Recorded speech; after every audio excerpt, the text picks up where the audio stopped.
अब इस इक्वेशन की मदद से हम वेव नंबर कैलकुलेट करेंगे मुख्तलिफ स्पेक्ट्रल लाइंस का। तो पेपर में जो मोस्ट इंपॉर्टेंट क्वेश्चन आता है उसमें आपको n1 की वैल्यू गिवन होती है, n2 की वैल्यू भी गिवन हो सकती है। तो उसमें आपको वो कह सकता है कि वेव नंबर कैलकुलेट करें। फॉर एग्जांपल वो कहता है जी n1 जो है वो 2 है। एक्सरसाइज में क्वेश्चन है इस तरह का, n1 2 है जहां पर इलेक्ट्रॉन आ रहा है, और n2 जहां से आ रहा है वो है 5। तो उस जो है वो स्पेक्ट्रल लाइन का आप जो है वो वेव नंबर कैलकुलेट करें। तो क्या करेंगे, अब यहाँ n1 की जगह 2 पुट कर देंगे, n2 की जगह 5 पुट कर देंगे, 5 का स्केयर 2 का स्केयर। तो इसको सॉल्व करेंगे तो आपके सामने वेव नंबर आ जाएगा।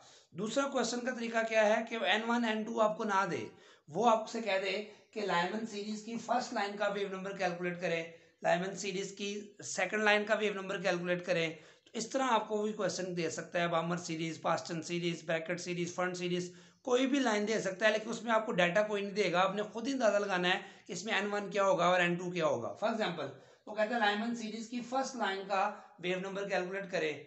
तो क्या मतलब होगा, उसमें उसने लाइमन सीरीज जब बताया तो इसका मतलब n1 जो होगा यहाँ पर जो वो 1 होगा। और हमने पढ़ा था लाइमन सीरीज में n1 1 होता है, और जो उसकी फर्स्ट लाइन का मतलब क्या होगा।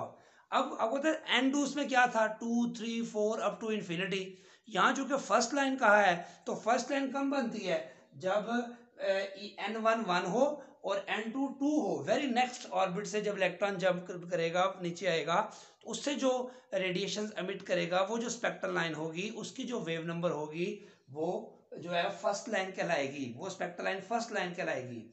तो यहाँ पे n2 2 होगा और n1 1 होगा। तो इस क्वेश्चन में n1 की जगह 1 का स्केयर आ जाएगा और n2 की जगह 2 का स्केयर आ जाएगा।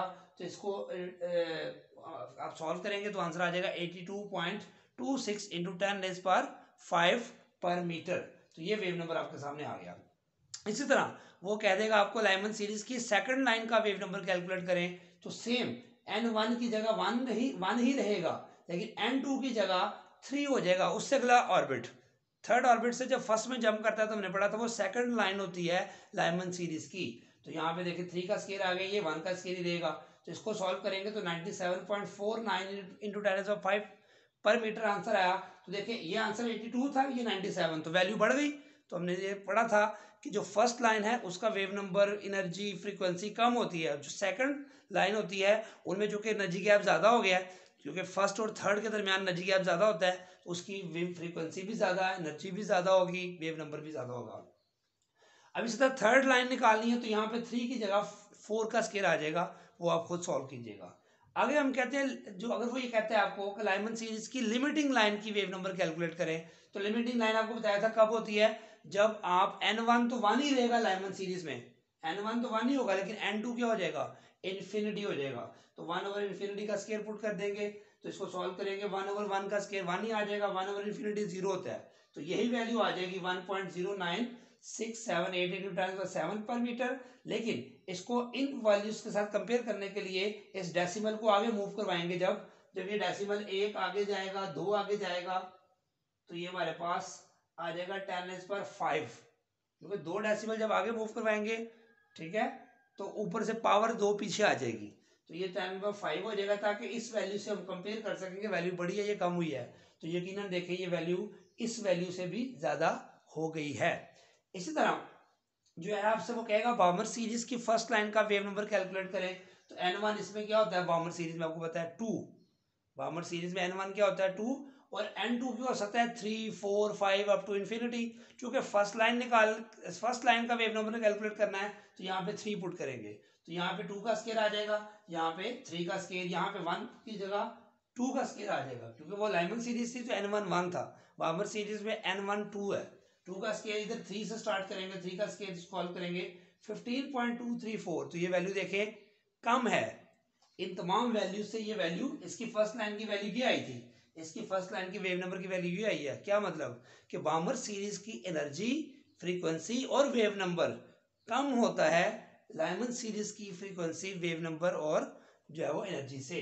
तो सेम इसी तरह इसकी सेकंड लाइन आप कैलकुलेट करें, n1 इसमें 2 ही रहेगा और n2 4 पुट करेंगे, तो 2 का स्केयर 4 का स्केयर पुट करें तो ये वैल्यू इस वैल्यू से ज्यादा है।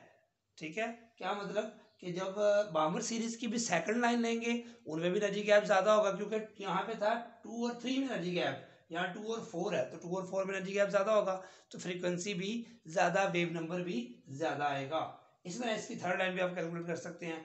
उसके बाद लिमिटिंग लाइन कैसे कैलकुलेट करेंगे? बार्मर सीरीज की n1 इसमें 2 होगा और n2 इसमें क्या होगा? इन्फिनिटी। तो 2 का स्क्वायर इन्फिनिटी का स्क्वायर पुट करेंगे तो ये आंसर इस वैल्यू से भी ज़्यादा आएगा। और ये जो वेव नंबर की वैल्यू है, ये वैल्यू अल्ट्रा वायलेट रीजन में फॉल करेगी। ये मैं पहले आपको बता चुका हूं कि जो ओवरऑल बार्मर सीरीज जो है ये विजिबल रीजन में फॉल करती हैं, H alpha, H beta, H gamma, H delta, मैंने वैल्यूज बताई थी।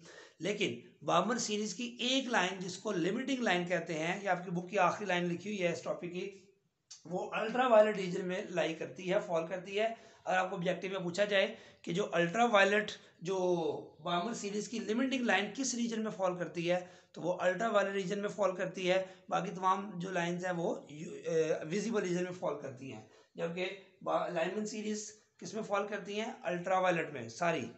ठीक है, तो ये इसी तरह अगर आपसे पास्टन सीरीज की वेव नंबर कहा जाए, first line, second line, third line, तो सेम उस तरह n1 यहाँ पे 3 ले लेंगे और n2 यहाँ से 4, 5 अप टू इन्फिनिटी। ऐसा ब्रैकेट सीरीज में यहाँ पे 4 आ जाएगा, फ्रंट सीरीज में यहाँ पे 5 आ जाएगा, ये फिर आगे चेंज होता जाएगा।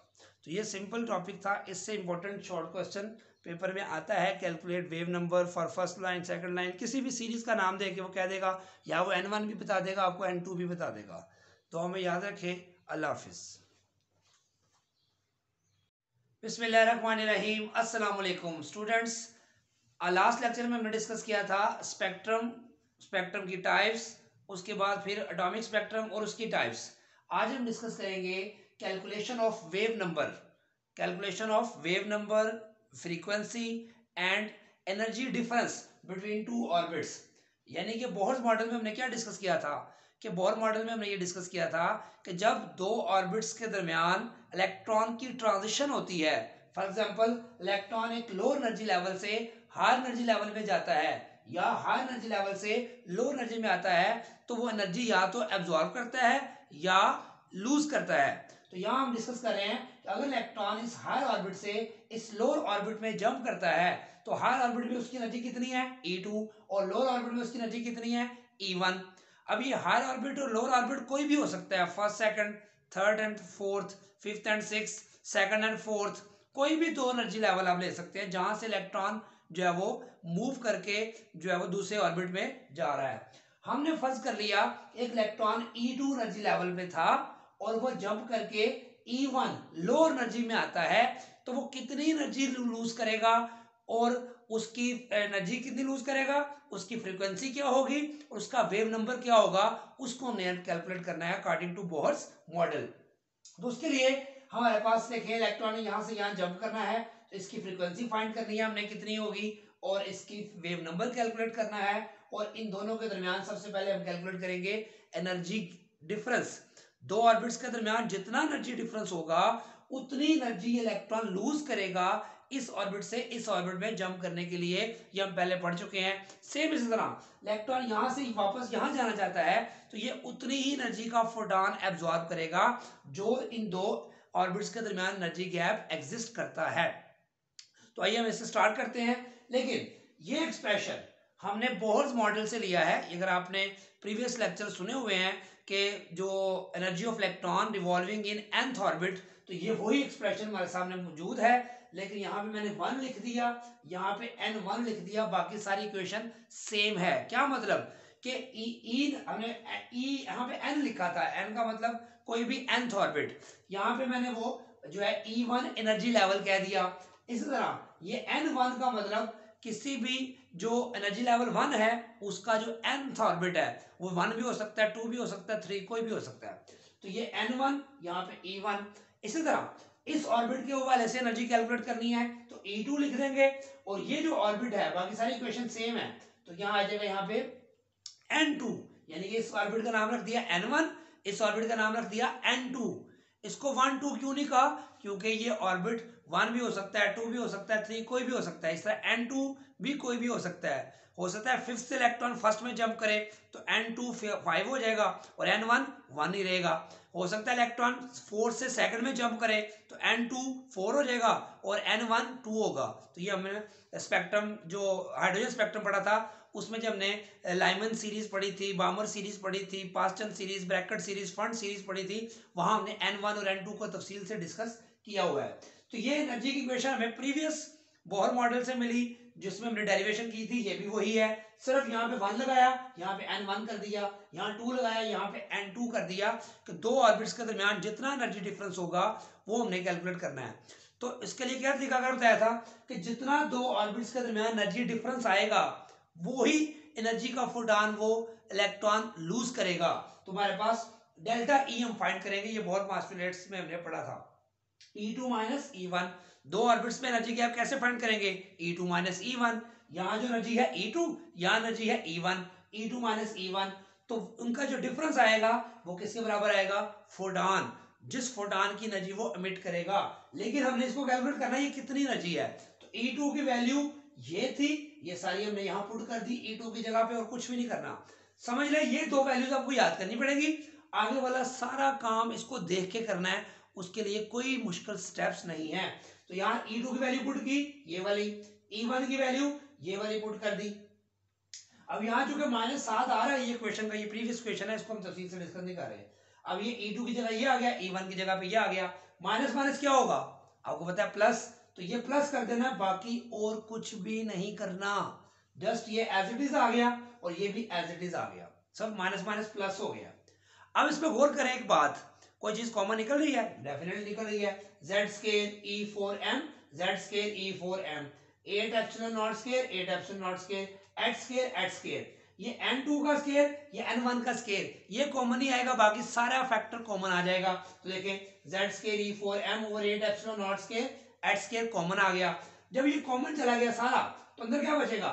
-1 ओवर n2 स्केयर, यहाँ बचेगा +1 ओवर n1 स्केयर। तो प्लस वाली वैल्यू को मैंने पहले लिख दिया है, माइनस वाली वैल्यू को बाद में लिख दिया, इससे कोई फर्क नहीं पड़ता। तो +1 ओवर n1 स्केयर बचा, इसको पहले लिख लिया, ये माइनस, और यहाँ 1 ओवर n2 स्केयर बाद में लिख दिया। 1 मैंने अपने पास से लगाया क्योंकि ऊपर कुछ बचा ही नहीं है, सारा बाहर चला गया, तो हम 1 लगा सकते हैं। तो ये क्वेश्चन हमारे पास आ गई, इस क्वेश्चन को मैंने क्वेश्चन नंबर A का नाम दे दिया है। तो बताएं, ये दो एक्सप्रेशन आपने याद करने हैं, जो कहां से आया है? Energy of electron in nth orbit, जो हमने डेरिवेशन की है तफसील के साथ, ठीक हो गया। उसके बाद यहां दोनों का डिफरेंस लेना है, E2 माइनस E1, E2 पहले लिख दिया, E1 बाद में लिख दिया, माइनस माइनस क्या हो जाएगा? प्लस, और कुछ भी नहीं किया, सारा कॉमन आ गया। क्या बचा?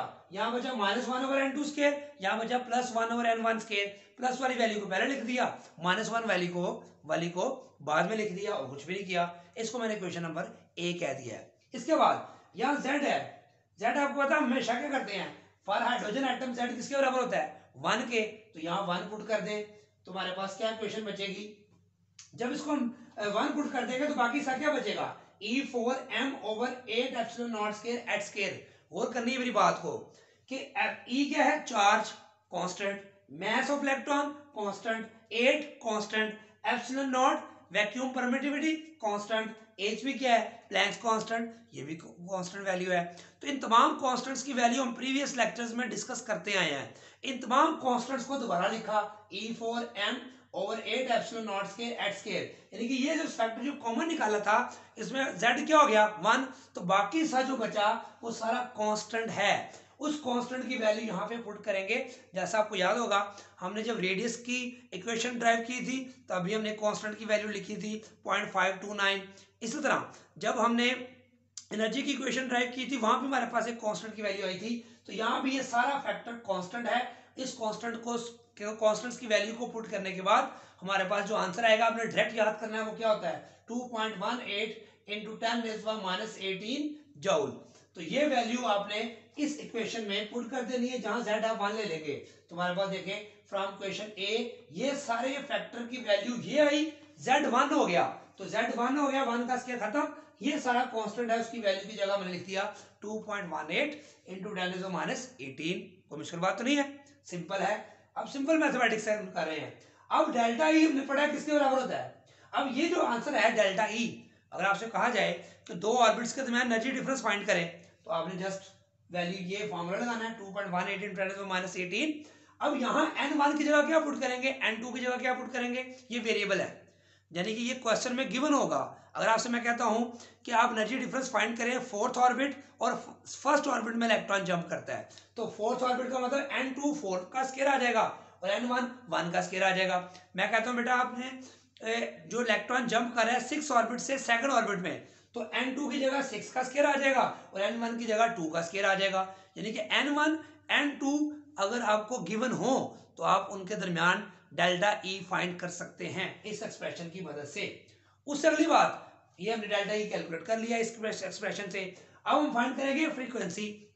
अब हमें पता है कि डेल्टा ई किसके बराबर होता है, एच न्यू के, तो इस डेल्टा ई की जगह मैंने एच न्यू लिख दिया।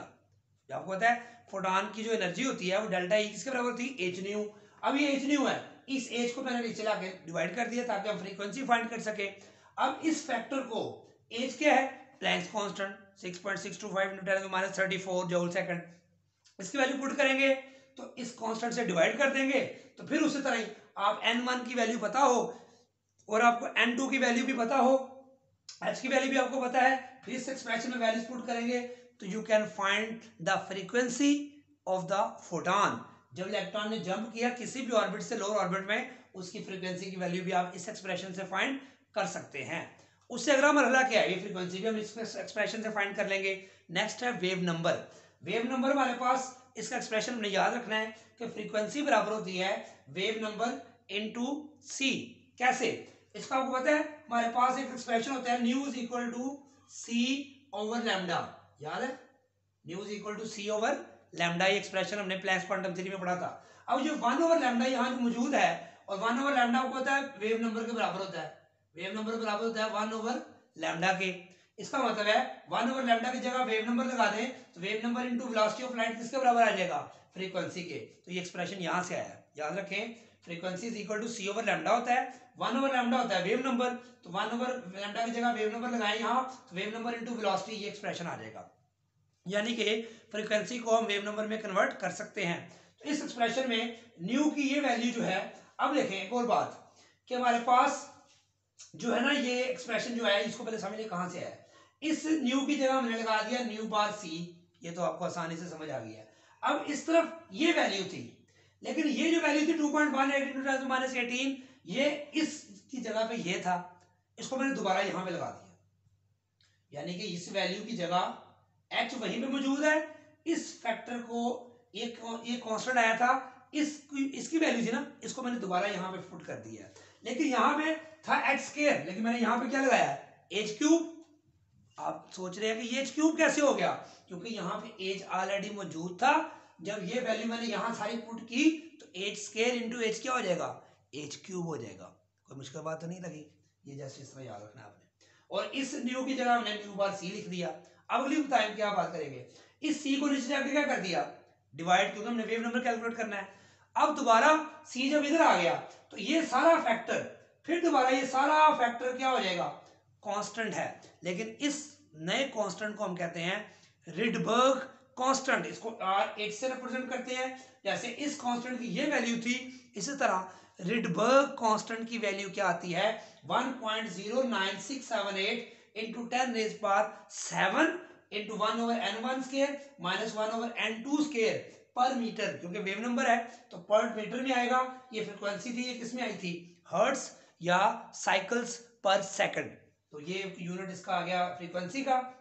ये जो एनर्जी का आंसर आएगा ये जूल में आएगा, ये हर्ट्स में आएगा या साइकिल्स पर सेकंड में आएगा, और ये वेव नंबर का आंसर पर मीटर या पर सेंटीमीटर में आएगा।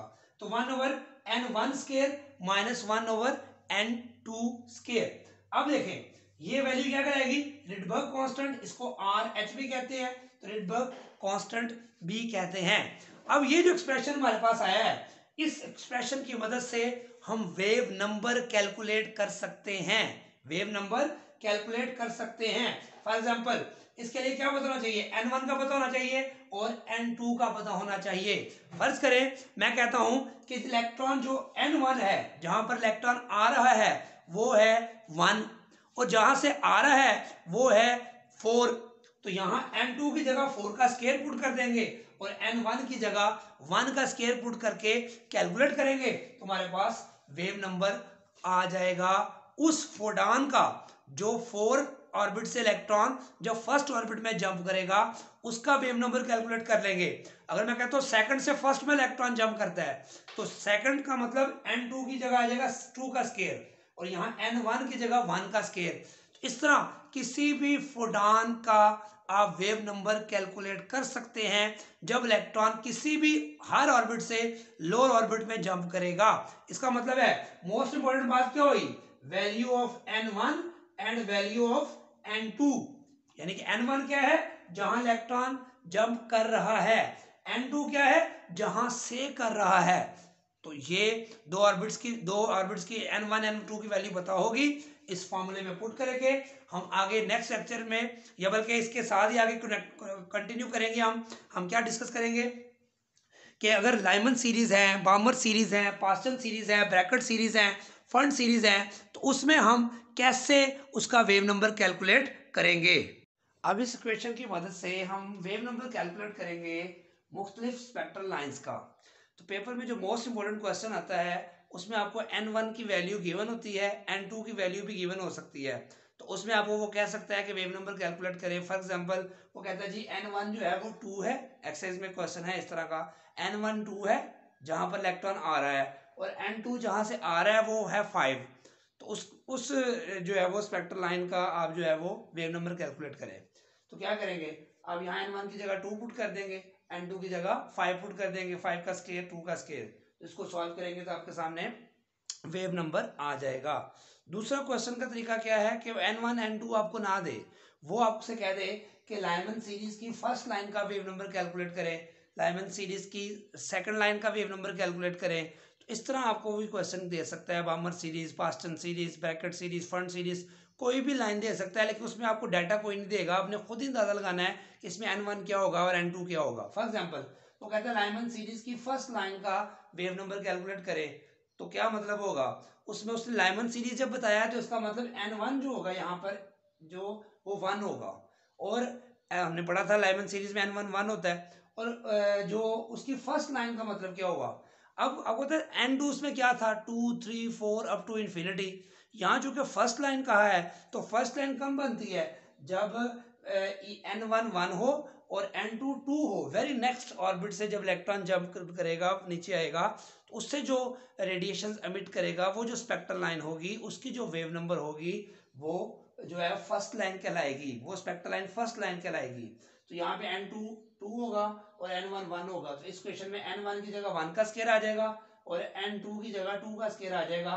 तो इसको आप सॉल्व करेंगे तो आंसर आ जाएगा 82.26 इंटू 10⁻5 पर मीटर। तो ये वेव नंबर आपके सामने आ गया। इसी तरह वो कह देगा आपको लाइमन सीरीज की सेकंड लाइन का वेव नंबर कैलकुलेट करें, तो सेम n1 की जगह 1 ही रहेगा, लेकिन n2 की जगह 3 हो जाएगा उससे अगला ऑर्बिट।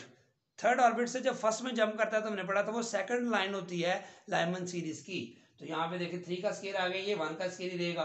तो इसको सॉल्व करेंगे तो 97.49 इंटू 10⁵ पर मीटर आंसर आया। तो देखिए ये आंसर 82 था, ये 97, तो वैल्यू बढ़ गई। तो हमने ये पढ़ा था कि जो फर्स्ट लाइन है उसका वेव नंबर एनर्जी फ्रीक्वेंसी कम होती है, जो सेकंड लाइन होती है उनमें जो कि एनर्जी गैप ज़्यादा हो गया है, क्योंकि फर्स्ट और थर्ड के दरमियान एनर्जी गैप ज़्यादा होता है, तो उसकी वेव फ्रीक्वेंसी भी ज़्यादा है, एनर्जी भी ज़्यादा होगी, वेव नंबर भी ज़्यादा होगा। अब इसी तरह थर्ड लाइन निकालनी है तो यहाँ पे 3 की जगह 4 का स्केयर आ जाएगा, वो आप खुद सॉल्व कीजिएगा।